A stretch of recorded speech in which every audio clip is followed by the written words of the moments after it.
Alors voilà, on a envie de se lancer dans le FPV, l'idée est géniale, mais il y a toujours cette petite voix qui nous dit « et si je le crache ?»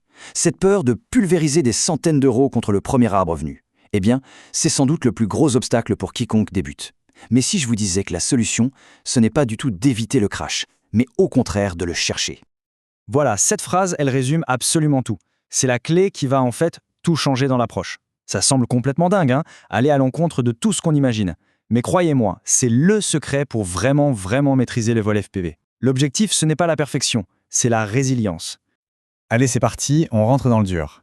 Il faut mettre de côté tout ce qu'on croit savoir sur l'apprentissage du pilotage. Parce que là, le premier but du jeu, ce n'est pas de rester en l'air. Non, c'est de comprendre pourquoi et surtout comment on finit par tomber.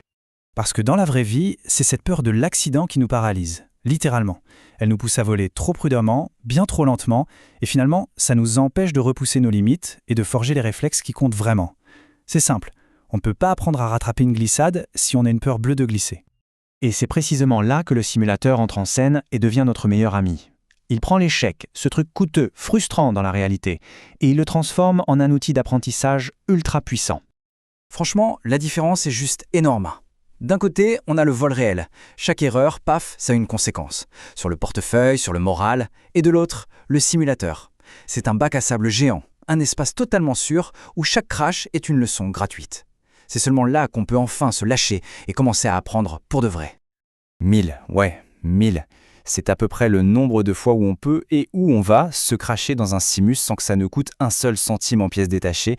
On imagine un peu le volume d'expérience que ça représente. C'est juste impossible à faire dans le monde réel. Sauf si bien sûr on a un budget qui n'a pas de fin. Et tout ça, ça nous mène au point le plus important, la mémoire musculaire. C'est quoi ce truc? Eh bien c'est tout simple. C'est quand les mains réagissent avant même que le cerveau ait eu le temps de se dire « oups, problème ».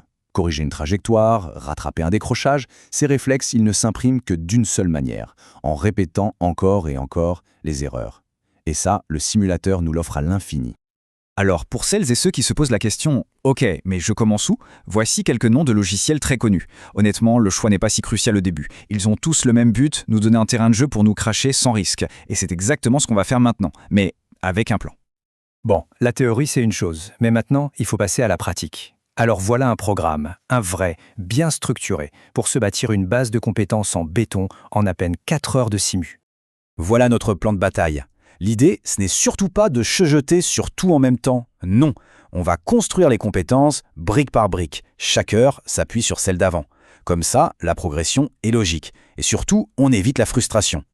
Première heure, les bases de chez base en vol à vue. On apprend à décoller et à atterrir en douceur, on s'entraîne à tenir le stationnaire et croyez-moi, c'est souvent le plus dur. Et pour finir, on apprend à pivoter sur soi-même sans bouger d'un poil. C'est le socle, la fondation de tout. Deuxième heure, maintenant on se déplace, l'objectif c'est de bouger le drone en sachant exactement où on veut aller.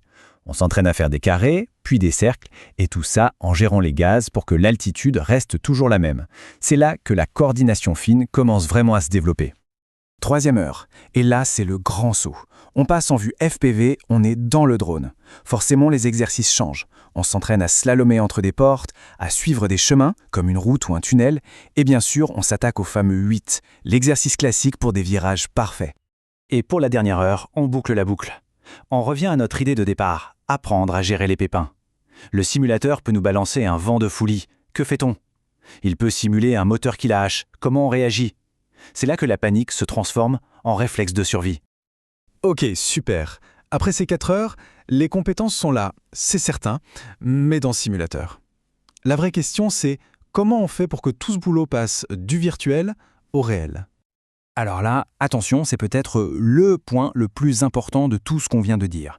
C'est simple, ce n'est pas négociable. Il faut absolument connecter sa vraie radiocommande à l'ordinateur, celle qu'on va utiliser pour le vrai drone. Pourquoi? Parce que sinon, toute cette mémoire musculaire qu'on a mis tant de temps à construire, elle ne sera pas transférable. Les sensations, la tension des sticks, le feeling, tout doit être exactement pareil. Je vais laisser chacun réfléchir à ça. Imaginez la scène. On est sur le terrain, prêt pour le tout premier décollage. Mais au lieu de cette boule au ventre, de cette peur, on ressent de la confiance. Pourquoi? Parce qu'au fond, on sait qu'on n'a pas juste appris à voler. On a surtout appris à tomber, à se relever et à repartir. Et cette assurance-là, franchement, ça n'a pas de prix.